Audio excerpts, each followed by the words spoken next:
Halo Sobat Perencana, saya Dina Sukma, mahasiswa Prodi Perencanaan Wilayah dan Kota. Sebagai mahasiswa perencanaan, pasti tidak asing dengan berbagai macam isu ruang. Isu ruang inilah yang perlu direncanakan solusinya untuk mencapai keseimbangan ruang yang berkelanjutan. Salah satu isu pemanfaatan ruang di Indonesia yang mengundang banyak perhatian adalah kasus program strategis di Lumbung Ikan Nasional Provinsi Maluku. Seperti yang kita ketahui, lebih dari 90% dari Provinsi Maluku ini berupa perairan. Ini menyebabkan Provinsi Maluku menjadi kaya akan sumber daya perikanan dan berimplikasi kepada tingginya persentase jumlah masyarakat yang bekerja sebagai nelayan. Perairan di Provinsi Maluku juga termasuk dalam wilayah pengelolaan perikanan. Bahkan di tahun 2021, Provinsi Maluku ditetapkan sebagai lumbung ikan nasional. Tapi apakah keterlibatan perairan Maluku di WPP dan predikatnya sebagai lumbung ikan nasional ini menjadi hal yang signifikan? Di balik sandingan predikat-predikat tadi, masyarakat dan kondisi realita yang terjadi ini cukup beroposisi. Bagaimana tidak, nelayan setempat di Maluku justru mengalami kesulitan menangkap ikan. WPP Maluku telah mengalami tingkat eksploitasi fully exploited atau tereksploitasi sepenuhnya, sehingga perlu ada pembatasan dalam pemanfaatannya. Tapi kenyataannya, masyarakat yang sudah mengalami penurunan pendapatan dihadapkan dengan Undang-Undang Cipta Kerja yang pada pasal 27 secara tidak langsung memudahkan kapal asing untuk mengeksploitasi laut Indonesia. Predikat lumbung ikan nasional justru mengantarkan Provinsi Maluku kepada ancaman yang lebih besar. Inisiasi proyek strategis nasional Ambon Newport yang digadang-gadang akan menciptakan sistem industri perikanan yang terpadu justru dirasa semakin menyudutkan dan mengancam masyarakat lokal di sana.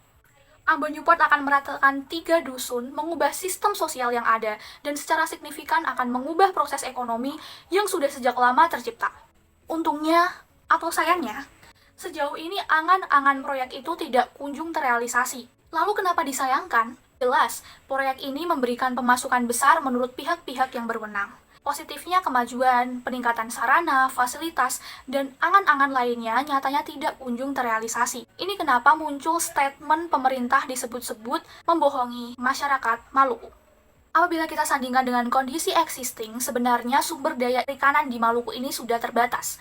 Meskipun masuk di WPP, tapi dengan kondisi yang sudah fully exploited dan realita-realita yang dialami nelayan di lapangan, jelas-jelas berarti Maluku ini bukan merupakan tempat yang kompatibel dan mencukupi untuk dijadikan area integrated port atau sebut saja Ambon Newport. Meskipun diklaim membohongi masyarakat karena tidak terlaksana, dan lain sebagainya, apabila diminta untuk realistis, sebenarnya ini justru lebih baik daripada Ambon Newport dibangun di tengah-tengah area laut yang sudah tidak mendukung.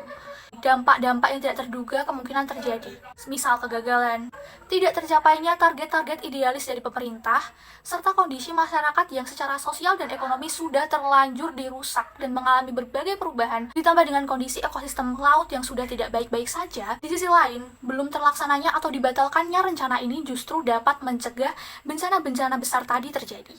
Sudah cukup mereka mengalami berbagai kerentanan. Jangan ditambah lagi dengan kebijakan-kebijakan dan pembangunan yang justru tidak berorientasi kepada kultur dan struktur masyarakat di sana. Tak bisa dipungkiri, Provinsi Maluku tetap memerlukan peningkatan produktivitas dan pendapatan daerah.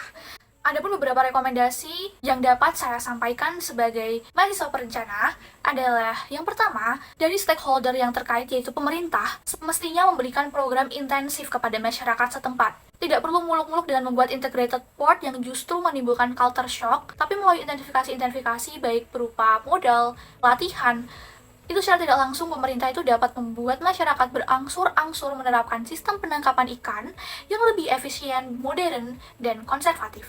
Adapun rekomendasi selanjutnya adalah dengan membuat zona budidaya ikan tuna dengan memanfaatkan teknologi, misalnya keramba jaring apung offshore. Keramba jaring apung ini adalah wadah pembesaran ikan berupa jaring yang besar diapungkan dengan sebuah rakit yang dilengkapi dengan teknologi jangkar dan pelampung, sehingga nanti ikan-ikan termasuk ikan tuna di sini dapat berenang dengan bebas di dalam KJA dan proses pembesaran dan fattening terlaksanakan dengan lebih aman. Ini akan berimplikasi kepada peningkatan jumlah ikan tuna yang disertai dengan kemudahan bagi nelayan untuk mendapatkan ikan. Tentu saja beberapa rekomendasi tadi memerlukan koordinasi yang baik serta kerjasama yang baik antara pemerintah, nelayan, ilmuwan, dan masyarakat demi mengatasi overfishing dan tetap memberikan peningkatan pendapatan serta produktivitas kepada Provinsi Maluku ini. Saya Dina Sukma, terima kasih dan sampai jumpa.